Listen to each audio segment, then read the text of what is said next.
Hello, my name is Victoria Kazamata, and my big problem project is on prejudice in the world today. My content, and we'll start off with the introduction. What is prejudice?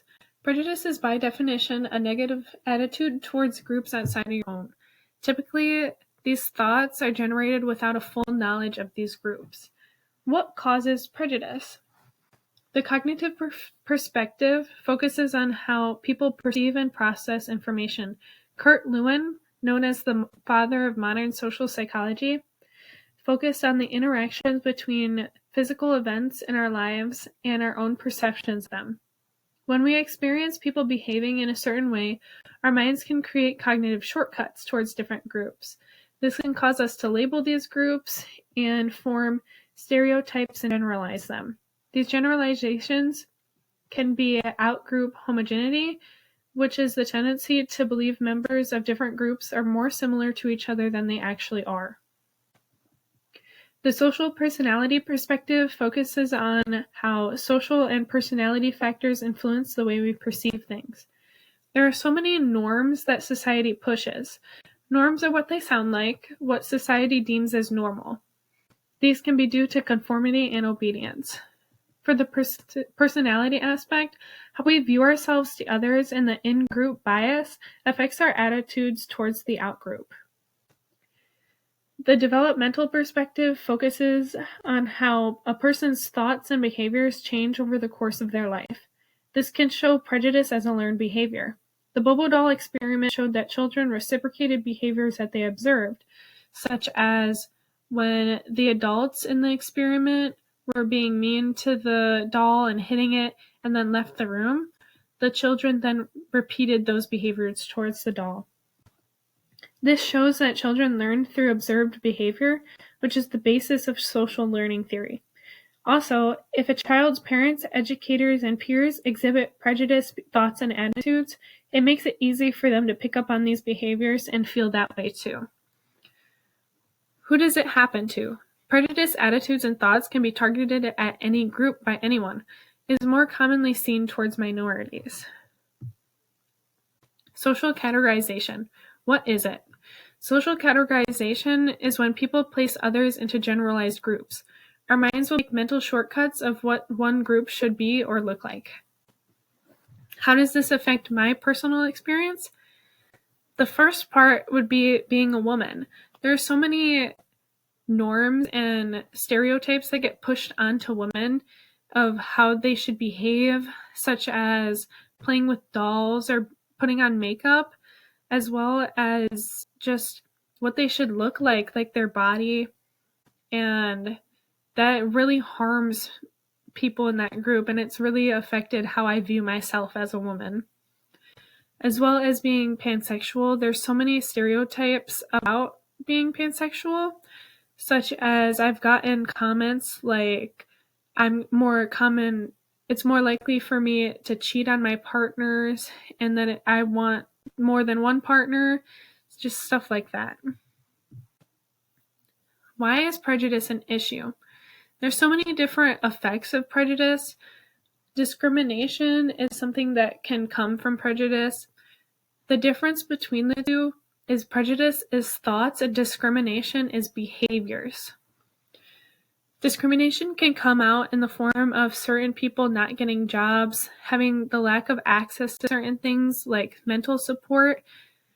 It can also come out as abuse, such as sexual harassment. It's very common for people to hear about women feeling inferior and feeling sexual harassment towards them in the workspace and just in general.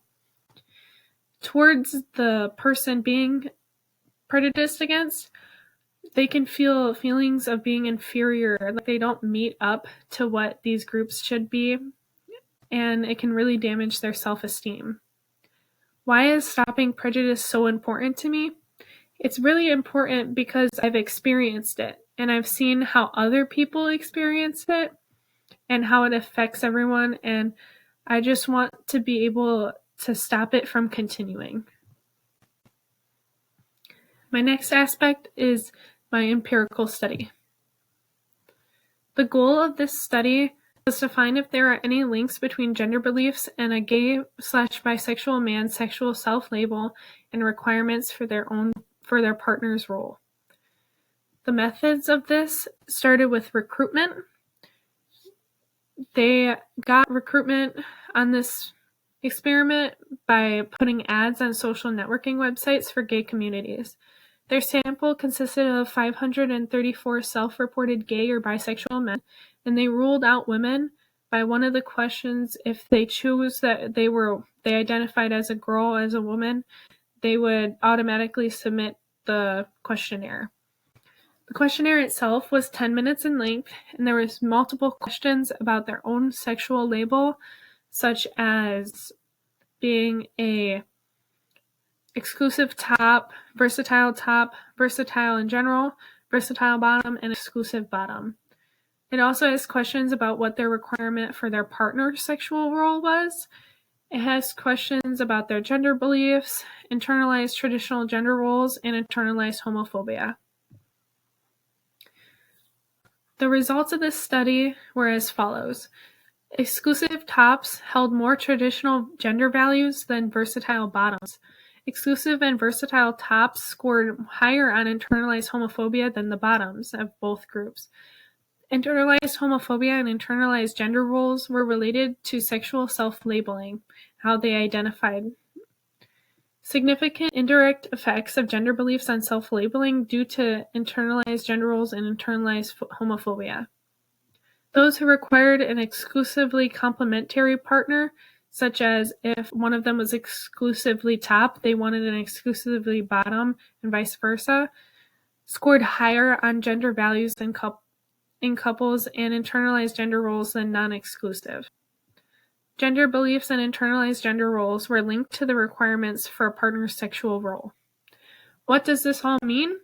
Those who held stereotypical views of gender norms influenced the way that they labeled themselves as a top or a bottom, being more likely to label them as exclusively top or bottom. Traditional gender beliefs are related to internalized homophobia, which could explain the effect of gender beliefs on their self-label. These men were impacted by the prejudice attitudes towards male and female gender norms. It affected the way that they self-identified and made them feel as though they needed to conform to these beliefs. My own personal experience with prejudice.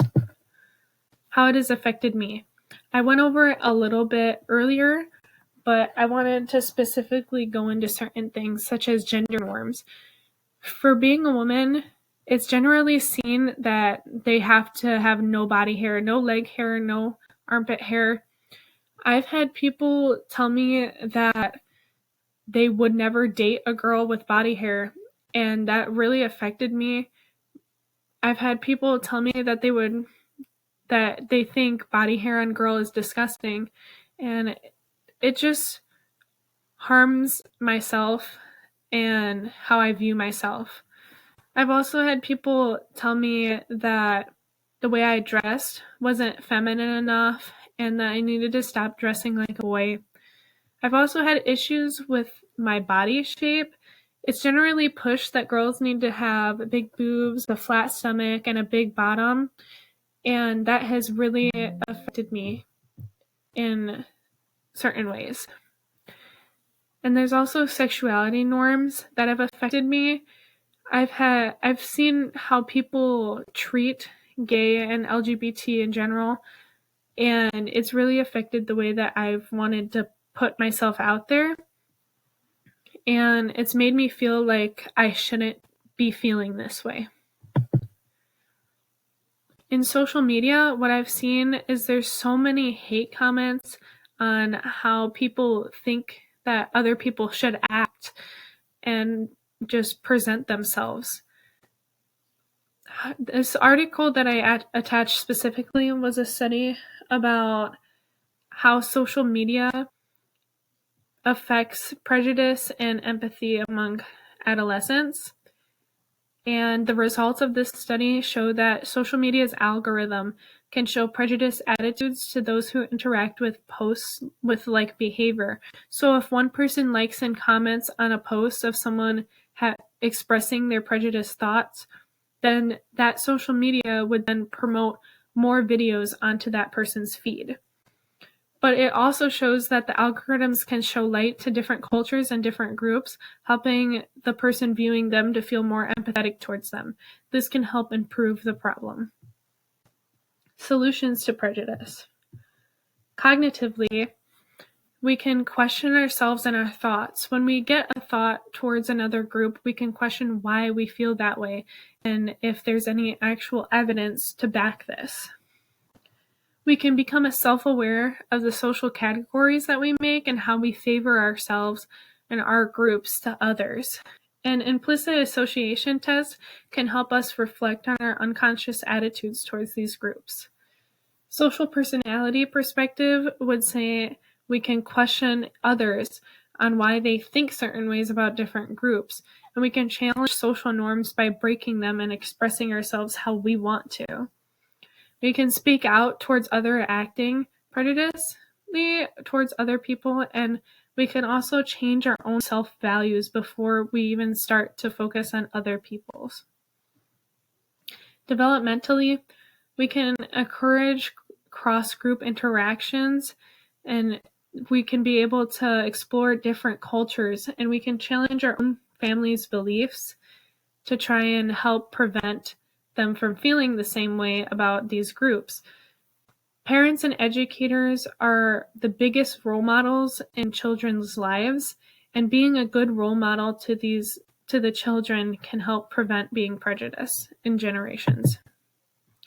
In conclusion, when people have negative attitudes towards their own groups, or towards other groups than their own, without actually knowing much about said groups, it can influence themselves and others to act in harmful ways towards them, which this would be considered discriminatory behavior, which actively harms people and their self-esteem. If everyone understands the importance of what prejudice can do, then we can prevent it from continuing.